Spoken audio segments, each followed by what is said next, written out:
بسم اللہ الرحمن الرحیم۔ مرد کے لیے پاؤں کے تلووں پر مہندی لگانے کے بارے میں شرعی حکم کیا ہے؟ مہندی یہ عورت کی زیب و زینت ہے، اور عورت کے لیے حکم ہے کہ وہ ہاتھ پر، پاؤں پر خوبصورتی کے لیے مہندی لگائے۔ البتہ مرد کے لیے یہ عورت کی مشابہت کی وجہ سے مکروہ ہے کہ وہ پاؤں پر یا ہاتھوں پر مہندی لگائے۔ فتاوی شامی جلد نمبر 6 میں ہے، صفحہ نمبر 422 میں، خضاب شعرہ ولحیتہ لا یدیہ ورجلیہ فإنہ مکروہ للتشبیہ بالنساء۔ عورتوں کی مشابہت کی وجہ سے یہ مکروہ ہے پاؤں کے تلووں پر مہندی لگانا، بلکہ داڑھی پر مرد لگائے اور اسی طرح سر کے بالوں پر مہندی لگا سکتا ہے۔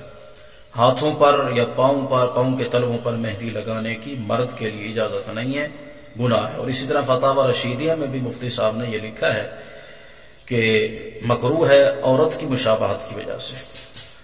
اور اگر یہ مشابہت کی وجہ سے مکروہ ہو رہا ہے تو حدیث میں آپ صلی اللہ علیہ وسلم نے یہ بھی فرمایا کہ جو مرد عورت کی شکل و صورت اختیار کرتا ہے یا جو عورت مرد کی مشابہت اور شکل و صورت اور بناوٹ اور زینت اختیار کرتا ہے، یہ دونوں لعنتی ہیں، ان پر اللہ کی لعنت برستی ہے۔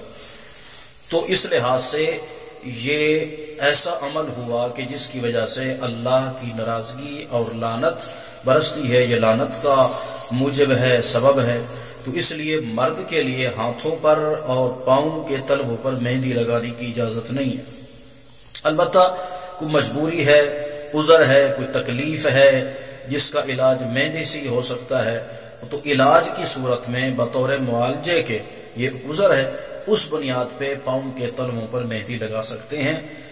مگر ہاتھوں پر پھر بھی یہ جس طرح شادیوں میں نوجوان بناتے ہیں، ہاتھوں پر پھول بناتے ہیں، یہ بالکل ناجائز اور حرام ہے اور ملعون لعنت کا باعث ہے یہ کام۔